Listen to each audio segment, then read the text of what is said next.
नमस्कार दोस्तों। इतिहास गवाह है कि सिक्स्थ एपिसोड में आपका स्वागत है। पिछले एपिसोड में हमने देखा कि किस तरीके से अलग अलग फैक्टर्स कंबाइन होकर अम, फ्रांस में रेवोल्यूशन आती है 1789 में, and then a constitutional monarchy is establish. पूरी तरीके से राजा को, मोनार्क को हटाया नहीं जाता है, पर उसकी पावर्स लगभग खत्म ही हो जाती हैं। But even that did not succeed, as France couldn't solve problem of hunger and poverty, and the leftist group, which were called Jacobins, they took over the National Assembly and declared France a republic in um, 1792, and subsequently in Jan of 1793, Louis 16th was guillotined. And what followed after that was one of the most violent period of French Revolution. It is also known as Reign of Terror, and the person at the center of this was this person by the name of Maximilian Robespierre. और Maximilian रॉकस्पियरी बहुत ज्यादा extremist उसमें चले गए थे, and like they say that about 40,000 people were executed during that 1 year. और directly मतलब कोई भी ऑपोजिशन में है तो उसको मार डालो। बट इनका भी हश्र वही हुआ, और जुलाई ऑफ 1794 में इनको भी गियोटिन किया गया। इसी बीच Europe is now become has now become extremely hostile towards France and is at war already when all of this is happening.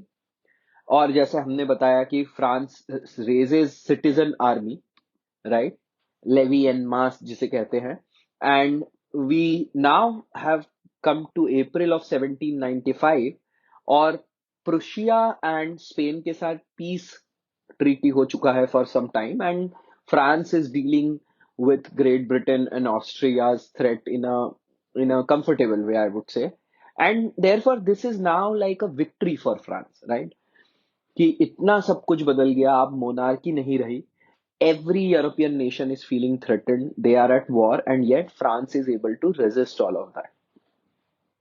And in August of 1795, a new constitution is ratified, and there are two houses, which are one is Council of 500 and the other one is Council of Elders.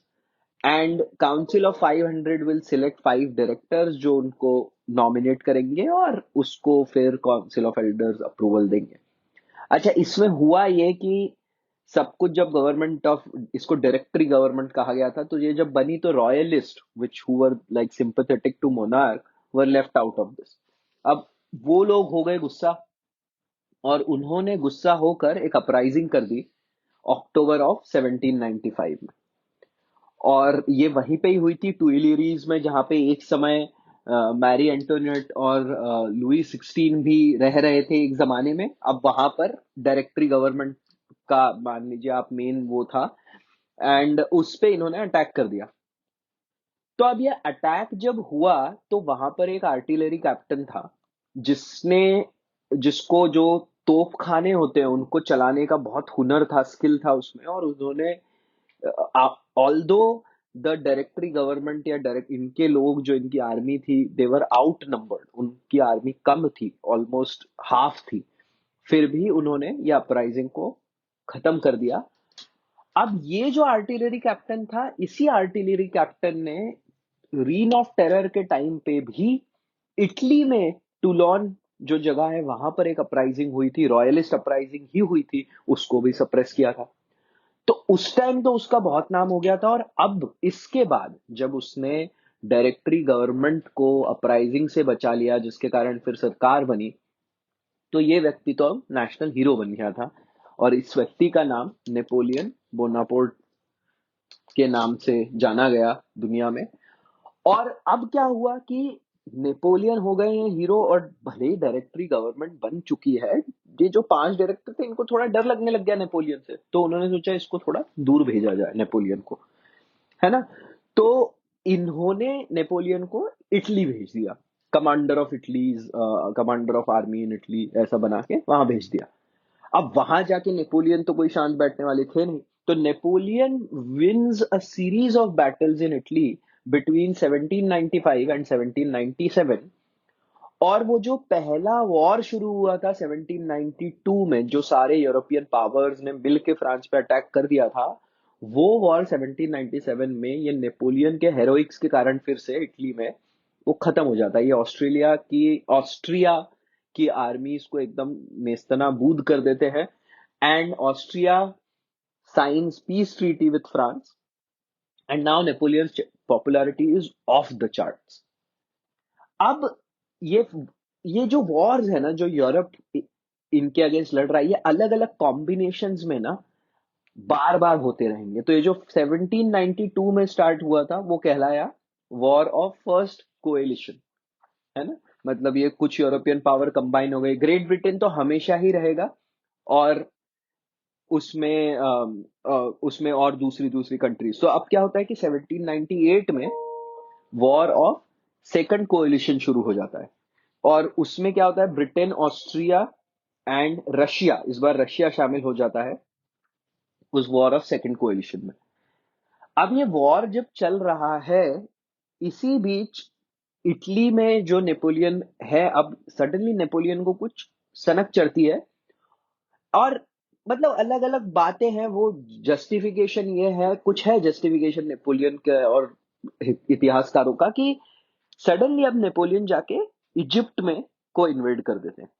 और ये invasion इसलिए possible है दोस्तों, क्योंकि अगर आप याद करेंगे पिछले एक एपिसोड में मैंने आपको एक ट्रायंगल, एक नक्शा बताया था, और मैंने बताया था कि उस नक्शे का टॉप पॉइंट रोम है, उसका लेफ्ट बॉटम जो है वो जेरूसलम है, और राइट बॉटम जो है वो आप मान लीजिए स्पेन पुर्तगाल की टेरिटरी है।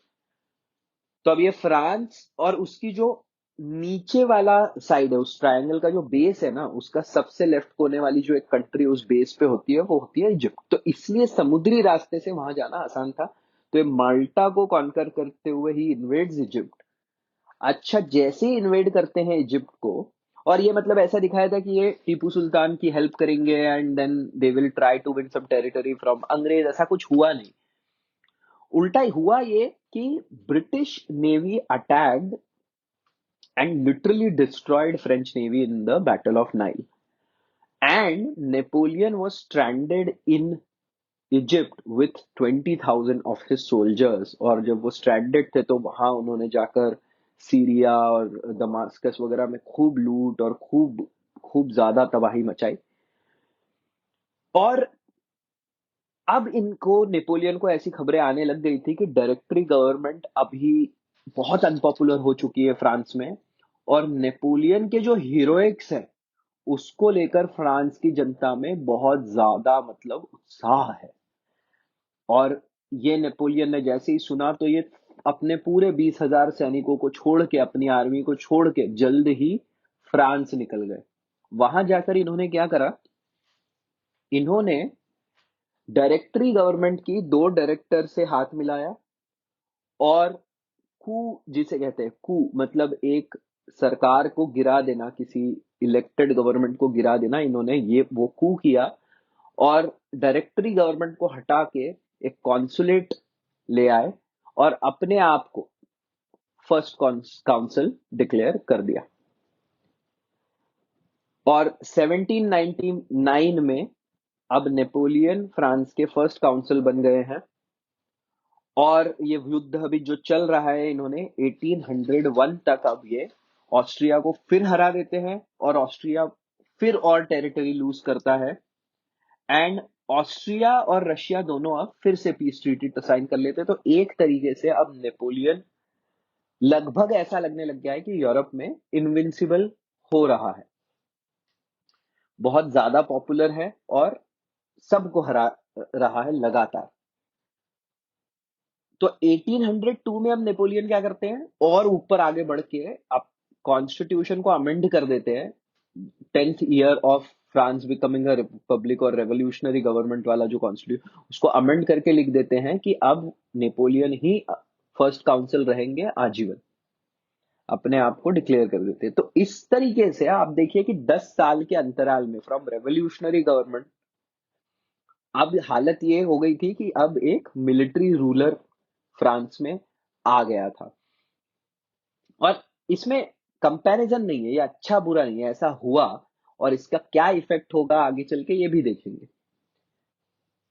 और भले ही नेपोलियन ये सब हीरोइक्स कर रहे हैं, फ्रांस अभी भी थोड़ा सा ब्रोक ही है, मतलब financially France is still not very very prosperous. तो अब क्या करते हैं नेपोलियन फाइनेंस की मतलब अरेंजमेंट करने के लिए लुइजियाना जो है, जो अमेरिका में किंग लुई के टाइम पे जाकर एस्टेब्लिश किया गया था, लुइजियाना किंग लुई 14 के टाइम पे, उसको वो थॉमस जेफरसन को 15 मिलियन में बेच देते हैं, $15 मिलियन। और उससे अब आ गया है, पैसा भी आ गया है। और उससे फिर से जो एक वॉर शुरू होता है 1803 में, देखिए वॉर चलते ही रहेंगे अब लगातार, ठीक है। तो 1803 में वॉर ऑफ थर्ड कोएलिशन शुरू हो जाता है। और अब इस बार कोएलिशन में कौन कौन है? ब्रिटेन है, रशिया है और ऑस्ट्रिया है फिर से। अब जैसे ही वॉर शुरू होता है, देखा मैंने आपको बताया था, जैसे ही वॉर होता है ना, तो जो कोई भी है, तानाशाह है या मिलिट्री रूलर है या एब्सोल्यूट मोनार्क है, उसकी पावर ना सडनली बढ़ जाती है, क्योंकि देश अब वो कुछ भी मतलब कर सकता है, टैक्स वसूल सकता है। तो अब सबसे पहले 1804 में नेपोलियन क्या करता है, अपने आप को एम्परर नेपोलियन डिक्लेयर कर देता है ना। तो he calls himself emperor Napoleon one. तो अभी मतलब ये हेरिडेटी जिसे कहते हैं, उसको अब एस्टैब्लिश करने की कोशिश चल रही है। पर 1805 में एक झटका लगता है, जब रॉयल नेवी बैटल ऑफ ट्राफलगार में एकदम फ्रेंच नेवी की फिर से हालत खराब कर देती है, एकदम मतलब डेसिमेट कर देते हैं। और बस उस वाली बैटल के बाद the British dominion in the seas was establish 1805 in battle of Trafalgar. तो उसके बाद फ्रांस को समझ में आ गया था कि भाई अपनी तो सीज में अब दाल नहीं करनी है। ऑन लैंड क्या होता है कि ऑस्ट्रिया और रशिया की आर्मी सोच रहे हैं कि नेपोलियन की आर्मी वेस्ट साइड से आएगी। मतलब आप इस तरीके से समझ लीजिए कि वो जो ट्रायंगल है ना, उसके ऊपर वाले नोक पे कोई उधर का मुंह करके खड़ा है। किधर का मुंह करके? लेफ्ट साइड का मुंह करके। और उनको लग रहा है कि ये आएगी आर्मी इस साइड से। आर्मी आ जाती है सर के ऊपर से। नेपोलियन बहुत ही शानदार मिलिट्री कमांडर थे, बहुत ही शातिर थे। तो वो क्या करते हैं, व्हीलिंग मनूवर कहते हैं, पहले नॉर्थ ट्रैवल करते हैं और फिर नीचे आ जाते हैं। और जैसे ही ऐसे करते हैं, ये भयंकर तरीके से दो लगातार हार झेलनी पड़ती है ये कंबाइंड आर्मी को। एक उल्म करके एक जगह है और एक ऑस्ट्रलिट्स करके दूसरी जगह है वहां पर। और अब ऑस्ट्रिया से तो और टेरिटरीज लेते हैं। और जहां जहां नेपोलियन देखिए टेरिटरीज ले रहे हैं, वहां वहां अपना एक सैटेलाइट किंगडम फ्रांस एस्टेब्लिश कर देता है। और अब ऑस्ट्रिया, याद आपको होगा कि ऑस्ट्रिया का जो मोनार्क होता था वही होली रोमन एम्पायर का भी मोनार्क कहलाता था। और ये इस सिचुएशन में अब हालत ये हो गई है कि अब होली रोमन एम्पायर का विघटन मतलब खत्म हो चुका है इस ही बैटल के बाद। 1806 में जो कन्फेडरेशन ऑफ राइन है, जो छोटे छोटे एरिया, छोटी छोटी रियासतें थी जो एक होली रोमन एम्पायर को बनाती थी, उन पे अब फ्रांस का अधिकार हो जाता है। और 1806 में is the end of Holy Roman Empire. 1000 years exist करा है दोस्तों ये। और 1000 years लगभग के बाद अब ये खत्म हुआ। अच्छा, 1806 में अभी ये हुआ ही है ये कि वॉर ऑफ फोर्थ कोलिशन भी शुरू हो जाता है। मैं जैसे कहा, ये लगातार चल ही रहे हैं, है ना। It is almost like boundaries भी नहीं है उनमें, almost one leads to the another situation, right. और वॉर ऑफ फोर्थ कोलिशन में अब कौन है? फिर से ऑस्ट्रिया आ गया है, प्रूशिया आ गया है, ब्रिटेन आ गया है और रशिया आ गया है। और नेपोलियन प्रूशिया और रशिया को तो आसानी से उधर हरा देते हैं। रशिया के साथ उनको पता है कि मतलब इतनी कोई दुश्मनी है भी नहीं, ले भी नहीं सकते, रशिया बहुत बड़ा है। तो वो उनके साथ एक फ्रेंडली पीस ट्रीटी साइन कर लेते हैं कि हम तो फ्रेंड है ये वो। और प्रोशिया के साथ तो बहुत ही जितनी टेरिटरी हासिल करी है, वो एक ट्रीटी साइन करते हैं और वो टेरिटरी अपनी बना लेते हैं। वहां अपने भाई को जाकर राजा बना देता है नेपोलियन। तो अब क्या हुआ, ये सब बार बार की लड़ाइयों में प्रुशिया ने अपनी 50% टेरिटरी तो खो दी है। ऑस्ट्रिया तो आपने देखा ही क्या हश्र हुआ, प्रुशिया ने भी खो दी। And this is the height of power for Napoleon. देखिए ये बहुत ज्यादा, अब इतनी टेरिटरी हो चुकी है फ्रांस के, सैटेलाइट किंगडम इधर उधर सब कुछ हथिया के, लैंड टेरिटरी। पर यही कहते हैं कि वो पावर आपके सर में घुस जाती है। और अब क्या होता है, नेपोलियन चुप नहीं रहना चाहते, वो he wants to exact some revenge on Britain. तो he Napoleon devises a continental system. Continental system क्या है, that he request all the European countries to participate in a trade embargo with Great Britain, right? So all of these countries which have been like terrorized by Napoleon, right? So Austria, maybe Prussia, उधर ऊपर Netherlands, ये वो, they agree. Spain also agrees. Russia has also agreed, but Portugal says that we won't do it. तो Portugal ऐसा comply करे, ये करने के लिए, क्योंकि देखिए पोर्चुगल क्या है ना, सी फेसिंग कंट्री है। पोर्चुगल का बहुत बड़ा हिस्सा सी का मतलब तटीय हिस्सा है। तो वहां पे अब वो ट्रेड नहीं करेंगे तो कैसे काम चलेगा, है ना? एम्बार्गो, एम्बार्गो क्या है, तो मना कर देते हैं। तो नेपोलियन स्पेनिश किंग को कहता है कि हम दोनों हाथ मिला के पोर्टुगल को इन्वेड करते हैं। और इन्वेजन के लिए Spanish king allows French army to go through Spain. ये देखिए मतलब कैसी मूर्खता है। तो 1807 में क्या होता है, 100,000, करीब 1 lakh of Napoleon soldier occupy Madrid and dethrone the king. और वहां पे पोर्चुगल पे तो इन्वेजन हो ही चुका है। तो यहां से शुरुआत होती है पेनिनसुलर वॉर की। और आप देखेंगे कि कैसे यही वॉर नेपोलियन के डाउनफॉल का शुरुआत भी बनता है। तो 1807 में ये वॉर हुआ। अब देखा उधर ग्रेट ब्रिटेन ने कि ये तो उनके लिए अच्छा मौका है, तो उन्होंने सर आर्थर वेलेस्ले के नेतृत्व में वहां से पोर्चुगल को हेल्प करना शुरू कर दिया। अब वो हेल्प करते गए। दूसरा क्या हुआ, यहाँ पे मैड्रिड इन्होंने ऑक्यूपाई कर लिया था। उसके अगेंस्ट मैड्रिड की स्पेन की जनता तो ये कह रही थी कि भाई हमको फ्रेंच नहीं चाहिए, हमको तो स्पेनिश किंग ही चाहिए। तो आप जाओ यहाँ से, आप तो धोखेबाजी करके आप तो अब वहां पे जब ऑक्यूपाई करना पड़ गया इनको, तो 1807 में इन्होंने ऑक्यूपाई करा। वहां पे बहुत सारी फोर्सेस लगा के रखनी पड़ती थी। इधर से यहाँ से सर आर्थर वेलेस्ले आ ही गए थे इटली को सपोर्ट करते हुए। तो 1808 तक Napoleon was driven out of Portugal. और स्पेन में क्या हुआ, स्पेन स्टार्टेड गुरिल्ला वॉरफेयर। देखिए मेरे को आज तक लगता था ये गुरिल्ला वॉरफेयर मतलब एक्चुअली वो जो गोरिल्ला है, जो जानवर होता है, उसके बेसिस पे नाम रखा गया है गुरिल्ला वॉरफेयर। जी नहीं, ये स्पेनिश टर्म है गुरिल्ला वॉरफेयर। और इस वॉरफेयर के चलते आर्मीज जो ऑक्यूपाई कर रही होती है, जिनको पहरा ये वो ऑक्यूपाई करना होता है, उनकी बहुत मुश्किल हो जाती है। और इस कारण से नेपोलियन को भारी नुकसान हुआ। 1809 में जब ऑस्ट्रिया ने अटैक किया और नेपोलियन को कुछ 3 लाख सैनिक स्पेन में छोड़ के जाने पड़े, तो सडनली ये खर्चे बहुत ज्यादा बढ़ गए और इनको अब मेंटेन कर पाना बहुत मुश्किल हो रहा था। इसी चक्कर में नेपोलियन जी क्या करते हैं कि पोप को थ्रेटन करते हैं कि आप भी ट्रेड एम्बार्गो में पार्टिसिपेट करो with the PayPal states. PayPal states मतलब जो चर्च को मिले हुए स्टेट्स हैं। तो पोप मना कर देते हैं, तो नेपोलियन उनको अबडक्ट कर लेते हैं। मतलब एक बहुत अब ज्यादा, मतलब बहुत वाहियात हरकतें शुरू हो गई है।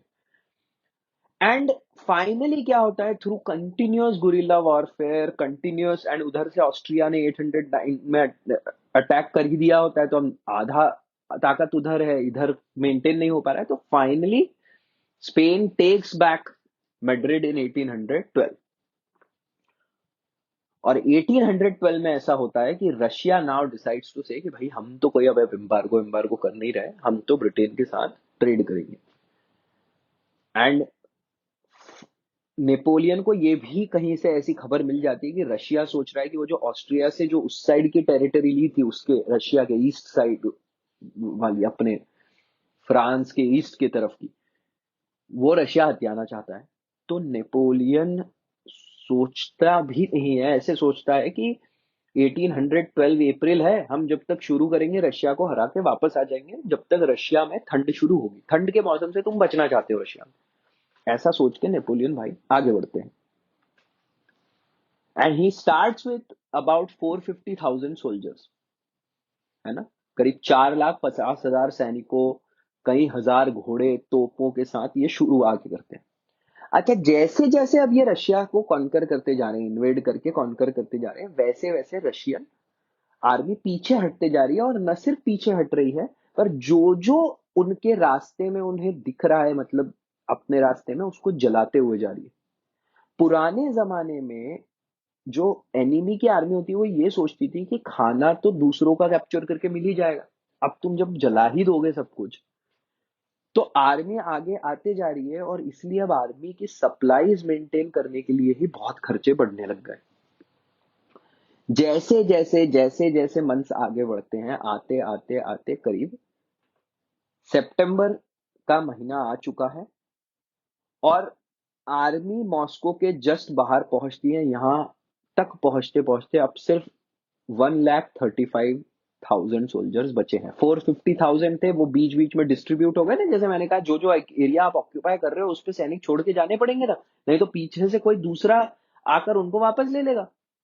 तो वो ये सैनिक तो वहां ऑक्यूपाइड है, कुछ मर गए, कुछ मारे गए, है ना। तो अब 135,000 ही सैनिक बचे हैं, और यहाँ पर खूब जम के बहुत ब्लडी बैटल होती है। About 35,000 soldiers on French side and about 44,000 soldiers on Russian side, they die. बहुत ज्यादा ब्लडी। तो बैटल के एंड में अबाउट 100,000 सोल्जर्स अब बचे हैं। और जैसे ही यह सेना मॉस्को में घुसती है, ये मॉस्को के बाहर ही हुई है ये बैटल, ठीक है। और जैसे ही ये सेना मॉस्को में, ये बैटल ऑफ बोरोडिल कहलाई, और उसको खत्म करके जैसे ही मॉस्को में घुसती है, मॉस्को इज कंप्लीटली डिजर्टेड, खाने का निवाला तक भी नहीं है। और अब ये सेना is deep into Russian territory and winter is striking, and now this army starts traveling back in absolutely bad and bitter winter. By the time this army reaches the area in France, only 10,000 men are left. And now the rest of the Europe can sense the opportunity. And in 1814, the sixth coalition, मतलब 1813, the sixth coalition starts attacking France again. Napoleon tries to raise more army, but now the new army is not as good as like his army that he lost in Russia. और Russia देखिए, ऐसा कहते हैं कि हर किसी के लिए एक वो, मतलब डाउनफॉल का रीजन बनता ही है। हिटलर भी आप देखिए, रशिया इन्वेड किया एंड देन वही उसके डाउनफॉल का बाद में बड़ा प्राइमरी रीजन बना। यहाँ पर नेपोलियन के साथ हुआ है। तो war of six coalition start होता है, and by April of 1814 the coalition armies march into Paris. They dethrone Napoleon and exile Napoleon to the island of Elba by signing the Treaty of Fontainebleau. पर Napoleon कहाँ चुप बैठने वाले थे, वो फिर कुछ न कुछ करके थोड़ा सा एक शॉर्ट कमबैक करते हैं। It's 100-day rule. और जब उनको थ्रेटन करते हैं वापस से यूरोपियन पावर्स की, हम फिर से एक कोलिशन बना लेंगे, वो प्रोएक्टिवली ब्रिटेन और रशिया पे अटैक करते हैं, हार जाते हैं, और अपने आप को वो ब्रिटेन को सरेंडर करते हैं, क्योंकि उनको पता लग जाता है, एक अंदाजा कि भाई रशिया को सरेंडर करेंगे तो बहुत ही हश्र बुरा करेंगे। तो ब्रिटेन को सरेंडर करते हैं in June of 1815 in the battle of Waterloo. ये बहुत फेमस बैटल है, और इसके पीछे कहावत भी बनती है ना कि that prove to be his Waterloo. किसी का वाटरलू हो जाना मतलब वहां पे तुम खत्म, बस अब सरेंडर हो गए।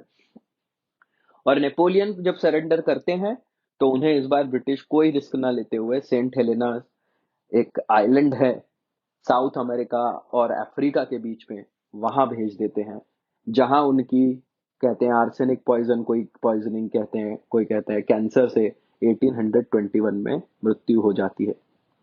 यहां हम 6th एपिसोड खत्म करते हैं। ये नेपोलियन का राइज एंड फॉल का एपिसोड था, पर इसके बहुत बहुत बहुत ज्यादा वास्ट और एक्सपेंसिव कॉन्सिक्वेंसेस देखेंगे हम, जो और वो सब कुछ हम अगले एपिसोड में डिस्कस करेंगे, उस पर चर्चा करेंगे। सुनने के लिए धन्यवाद। जय हिंद।